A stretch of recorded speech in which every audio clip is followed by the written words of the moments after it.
California রাজ্যের loss অ্যাঞ্জেলেসের ভয়াবহ দাবানলে প্রাণহানির সংখ্যা বেড়ে 10 জনে দাঁড়িয়েছে। আগুনে 10,000-এর বেশি ঘরবাড়ি, অন্যান্য ভবন ও অবকাঠামো পুড়ে ছাই হয়ে গেছে।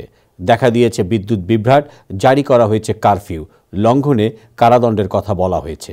বিস্তারিত রিপোর্টে।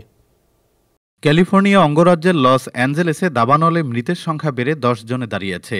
Los Angeles medical examiner county বলছে, মৃতদের পরিচয় এখনও শনাক্ত করা যায়নি।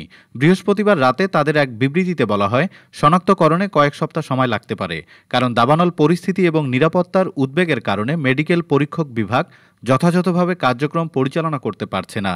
ভুক্তভোগীদের স্বজনদের তথ্য জানানোর প্রক্রিয়াও চলছে বলে জানানো হয়েছে। এদিকে দাবানলের আগুন লস অ্যাঞ্জেলেস ও ভেলটুরা কাউন্টি সীমান্তবর্তী কেনেথ অঞ্চলে ছড়িয়ে পড়েছে। এরই মধ্যে আগুন প্রায় 1000 একর এলাকায় ছড়িয়ে পড়ার খবর পাওয়া গেছে। পরিস্থিতি নিয়ন্ত্রণে দমকল বাহিনীকে সহায়তায় কয়েকশো কারাবন্দীকে নামানো হয়েছে। বৃহস্পতিবার ক্যালিফোর্নিয়ার department of correction and rehabilitation জানিয়েছে, তীব্র বাতাস এবং শুষ্ক আবহাওয়ার কারণে আগুন নেভানোর কাজে সহায়তার জন্য 783 জন কারাবন্দীকে নামানো হয়েছে। তারা ক্যালিফোর্নিয়ার বন ও অগ্নি সুরক্ষা বিভাগের প্রায় 2000 দমকল কর্মীর সঙ্গে আগুন নেভাতে কাজ করছে। সিডিসিআর জানিয়েছে, পেশাদার ফায়ার ফাইটারদের সঙ্গে অন্তত 395 জন কারাবন্দী আগুন নেভানোর চেষ্টা করছেন।